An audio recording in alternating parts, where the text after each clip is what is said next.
Right जी, माजरत आपको मुश्किल में डाल दिया अहमद जवाद साहब। बड़ा मुश्किल है इसका दफा करना, जो कुछ कहते रहे आप माजी में, लेकिन अब जाहिर बात है जवाब तो देना पड़ेगा सर। देखें अमीर अब्बास साहब, इसको मेरा ख्याल है कि पहली बात तो ये है कि आपने जो स्टील मिल की हिस्ट्री बताई, देखें वो हिस्ट्री इस बात को ही एक्सप्लेन करती है आज के पीटीआई के फैसले को। लेकिन दूसरी तरफ आपका दूसरा सवाल, उसको भी नहीं मैं इग्नोर नहीं कर रहा कि माजी में पाकिस्तान तहरीक इंसाफ का स्टांस क्या रहा हुआ है। उसमें आपने वीडियो क्लिप्स दिखाए, कोई भी इन वीडियो क्लिप से इनकार नहीं कर सकता। बिल्कुल ये वादे किए गए, ये रिजॉल्व किया गया, इस बात का इरादा किया गया। लेकिन आज हम जब फैसला करने की पोजीशन में आते हैं तो हम वही हिस्ट्री जो कि अभी थोड़ी देर पहले अमीर अब्बास साहब आपने बड़ी तफसील के साथ आपने 1955 से लेके तो 2020 तक का जो आपने तकरीबन ये 65-75 साल बन जाते हैं जो हिस्ट्री आपने स्टील मिल शुरू होने से पहले और उसके बाद और मुख्तलिफ दौरे हुकूमत में, और किस वक्त ये स्टील मिल जो है रिवाइव हुई और फिर पिछले 10 साल में इस स्टील मिल के साथ क्या हुआ। तो पहली ये चीज़ हमें ज़रूर इस्टेब्लिश कर लेनी चाहिए, एक्सेप्ट कर लेना चाहिए। जैसे मैंने अभी थोड़ी देर पहले मैंने कहा है कि जो आपने वीडियो क्लिप्स दिखाई हैं मैं उनको जस्टिफाई नहीं करूँगा, मैं ये नहीं कहूँगा कि ये नहीं कहा गया।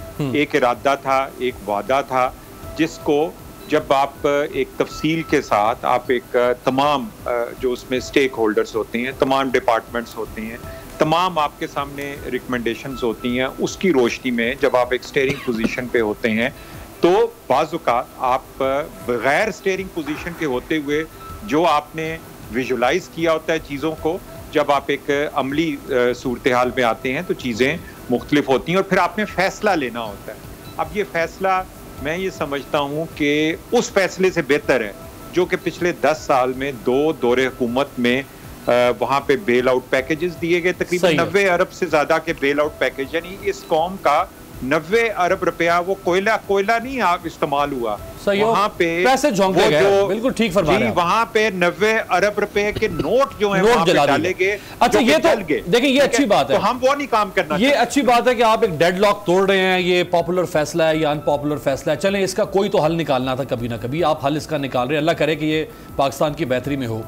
लेकिन ये जो 2.25 साल थे, आपने इन 2.25 साल में कोई सीरियस एफर्ट इसको चलाने की तो नहीं की। आप एक दफा कोशिश तो करते इसको चला के, इग्निशन ऑन तो करते एक दफा। अगर वो कामयाब ना होता तो हम कहते हैं कि प्राइवेटाइजेशन ऑप्शन है। देखें ये सवाल के कोशिश नहीं की गई, मेरा ख्याल है कि उसकी एक पूरी मैनेजमेंट मौजूद है, वहाँ पे कोशिशें भी की गई होंगी। लेकिन एक चीज़ जो 4-5 साल से बंद पड़ी है, और ये कोई एक छोटी सी फैक्ट्री नहीं है, जैसे आपने खुद बताया कि जिसमें 18,000 एकड़ के ऊपर पाकिस्तान का सबसे बड़ा सनती मंसूबा है। इस मंसूबे को जब आप 3-4 साल से बंद पड़ा हो और उससे पहले वो 200 अरब से ज्यादा लॉस में चला गया हो, तो आप इसको चलाने के हवाले से ये फैक्ट सामने रख लें कि आपने 200 अरब रुपए का लॉस है और जो सनती इदारा है वो बंद पड़ा है। इसका मतलब ये है कि ना सिर्फ लॉस को पूरा करने के लिए पैसे होने चाहिए, बल्कि उसको दोबारा रिवाइव करने के लिए भी आपको पैसे चाहिए। बिल्कुल ठीक है। और आपको ये भी पता है कॉस्ट भी आपको चाहिए उसको। जी बिल्कुल ठीक है। और आपको ये भी पता है कि तहरीक इंसाफ की हुकूमत ने जिन हालात में इस मुल्क को टेक ओवर किया था, पाकिस्तान बैंकरप्सी की एज के ऊपर था, और उस वक्त हम 100 या 200 अरब में डाल के उसको कैसे हम चलाते। जाफर भी हंस रहे। अच्छा जाफर साहब, कोई बात नहीं, हंसने पे कोई पाबंदी नहीं है।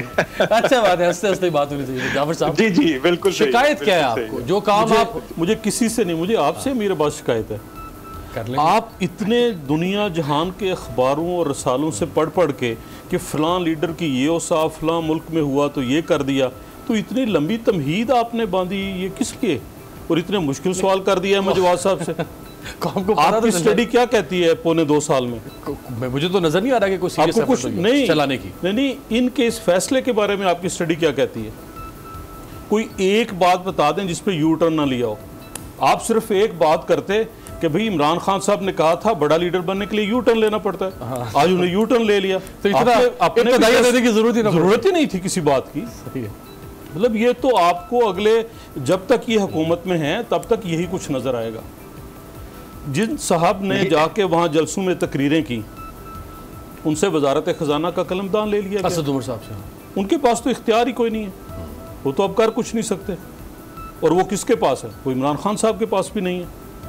तो जिस शख्स के पास ख़जाना चलाने का इख्तियार नहीं है, जो वज़ीर आज़म शाम को कहता है कि हम अभी सोचेंगे कि हमने शरह सूद कम करनी है, ये ज़्यादा है, और शाम को गवर्नर स्टेट बैंक उसे कम कर देता है, तो उनसे आप ऐसे सवालात करेंगे, क्यों ऐसे करते हैं? आप इस कौम की कोई रहनुमाई कीजिए, कोई बताइए कि भाई इन लोगों से आपको कुछ हासिल नहीं, कोई ऐसा तज्जिया पेश कीजिए। तो अगर आप अभी गोल मोल बातें करेंगे, कैसे वर्डिक्ट दे दूं उनकी हुकूमत और नहीं, आप वर्डिक्ट देते रहे, सब लोग देते रहे। कौन सा वर्डिक्ट नहीं दिया गया 5 साल में? हम उन फेलियर का सवाल उठा सकते हैं, लेकिन हम वर्डिक्ट कैसे दे सकते हैं? नहीं देते रहे, आप लोग ही देते हैं। आपके भी तो स्टील मिल के मामला नहीं है सिर्फ एक, हम मेट्रो नहीं बनाएंगे, ये किसने कहा था? इन्होंने कहा था। जंगला कहते थे ना, मेट्रो तो मुअज़्ज़ब लफ्ज़ हो गया। अच्छा, अब फिर क्या हुआ कि जो एक शुरू की वो 2017 का कोई मेरे पास आज भी था महीना दिन, तब पाया तकमील को पहुंचनी थी, अभी तक नहीं पहुंची, कोई पूछने वाला नहीं है। फिर इन्होंने कहा था कि मुल्क में सड़कें बनाने से तरक्की नहीं होती, हम अफराद के ऊपर खर्च करेंगे, ह्यूमन डेवलपमेंट। अब आप देख लें कि पिछले 3-4 माह या 6 माह में सबसे बड़ी अचीवमेंट जो अपनी ये समझते हैं, वो ये कहते हैं कि जब तक आप कंस्ट्रक्शन की जो इंडस्ट्री है, जो आपकी तामीरात की है, तब तक नहीं चलाएंगे तो रोज़गार लोगों को नहीं मिलेगा, मईशत भी नहीं चलेगी। वो भी यू टर्न हो गया। HEC हायर एजुकेशन या तालीम बजट किसने कम किया? और सिर्फ कम नहीं किया, वफाक का गालबन 50% बचा रहा जो खर्च नहीं हो सका, और KPK में तकरीबन 70% था तालीम और सेहत का, जो पिछले साल खर्च नहीं कर सके।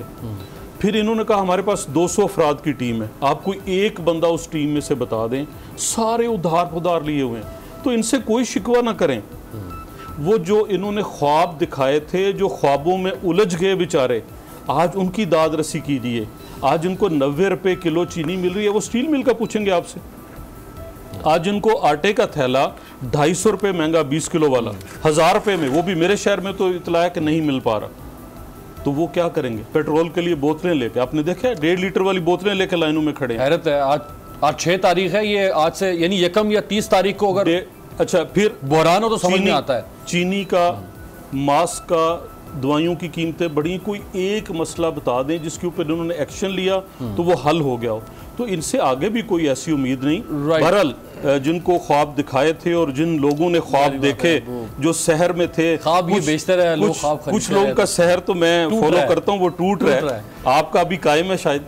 जी हसन मुर्तज़ा साहब, ये चले दोबारा मैं ज़रा जाफर साहब से सवाल करूँगा प्राइवेटाइजेशन का, लेकिन ये 2008 से माशाल्लाह जैसे ही आपकी हुकूमत आई, उसके बाद फिर स्टील मिल नज़र नहीं आई सर। 2013 में, 8 में, 13 में आपकी आई थी ना? हाँ जी, 8 में इनकी हुकूमत। अच्छा, उनसे सवाल था। ठीक। देखें जी, बहुत शुक्रिया अमीर अब्बास। गुजारिश ये है कि इसमें कोई दो राय नहीं है कि स्टील मिल खसारे में रही और पीपल्स पार्टी के दौर में भी रही, और नहीं रहनी चाहिए थी। वो अवामी हुकूमत थी और ये मुल्क बनाने वाली हुकूमत थी और पार्टी थी। उस दौर में अगर इदारों के साथ इस किस्म का हुआ, जिन्होंने हमेशा इदारे बनाए, ये बुरा हुआ। आज भी कहते हैं, और उन चीज़ों को, हक़ायक़ जो हैं उनको मानना भी चाहिए। काफ़ी कमी कोताहियाँ थी उसमें। आप समझ लें कि कमज़ोर हुकूमत थी। पीपल्स पार्टी 125 लोगों के साथ ट्रांजैक्शन पीरियड से गुज़र रही थी। हमारे पास मेंबर्स की तादाद कम थी, अलाइज़ थे, उनकी ब्लैकमेलिंग भी थी। आए दिन एक नई प्रॉब्लम जो है वो सामने आई होती थी, और एक तरफ मुल्क को ऐसे ख़तरात लाक थे जिसमें दहशत गर्दी थी, और हमारे मालाकंड डिवीज़न में उस वक्त बिल्कुल पाकिस्तान का तराना तक ख़त्म हो गया था, झंडा उतार दिया था, और मारगला की पहाड़ियों तक दहशतगर्द आ गए थे। फ़ौज हमारी सरेंडर करने को तैयार थी कि हम गोली नहीं चलाएंगे पाकिस्तानियों पे। तो ये सारे चैलेंजेस थे, जिसमें आइन को बहाल करना भी था, जिसमें हमने मुल्क की मईशत जो थी उसको भी करना था। उसमें एक इतना बड़ा पॉवर्टी के लिए जो प्रोग्राम दिया, बेनज़ीर इनकम सपोर्ट प्रोग्राम, वो भी था। और काफ़ी चैलेंजेस थे जिसमें जाफ़र साहब भी बैठे हैं, वो भी इत्तफ़ाक़ करेंगे मेरी बात से, कि पहले 2-3 महीनों में जब हमारे पास गंदम का बहरान था, चीनी का बहरान था, तो जरदारी साहब ने उस वक्त कहा, वज़ीर ख़जाना थे डार साहब, और उनसे कहा कि आप बजाय इसके कि आप सरमायादार को या मिडल मैन को सब्सिडी दो, आप अपने किसान को, अपने फार्मर को, अपने ग्रोअर को जो है वो फैसिलिटेट करो, ताकि गंदम में हम खुद कफील हों और ये कहत जो है ये ख़त्म हो। हम शुगर केन जो ग्रोअर है उसको इंसेंटिव दें, और उसी में हमने उनकी कीमतें भी बढ़ाई, और हम वो आटे के बहरान से भी निकले, चीनी के बहरान से भी निकले। हमें स्टील मिल पर भी इसी तरह तवज्जो देनी चाहिए थी, जो बदकिस्मती से न हो सका। अच्छा, यहाँ मैं वजह तो कता कलामी की एक माजरत आप यहीं से शुरू कीजिएगा। थे जिसमें दहशतगर्दी थी, और हमारे मालाकंड डिवीजन में उस वक्त बिल्कुल पाकिस्तान का तराना तक ख़त्म हो गया था, झंडा उतार दिया था, और मारगला की पहाड़ियों तक दहशतगर्द आ गए थे। फ़ौज हमारी सरेंडर करने को तैयार थी कि हम गोली नहीं चलाएंगे पाकिस्तानियों पे।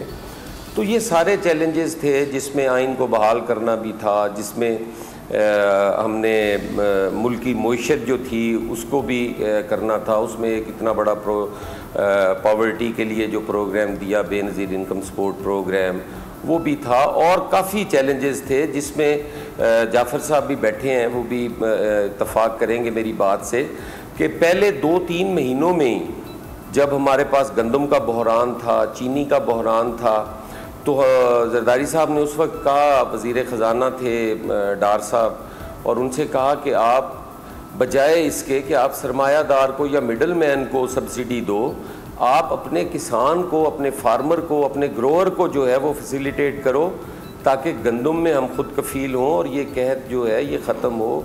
हम शुगर केन जो ग्रोअर है उसको इंसेंटिव दें, और उसी में हमने उनकी कीमतें भी बढ़ाई, और हम वो आटे के बहरान से भी निकले, चीनी के बहरान से भी निकले।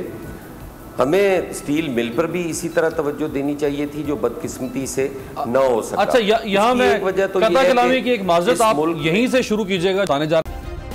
सब्सक्राइब करें और बेल दबाएं ताकि कोई खबर रह न जाए।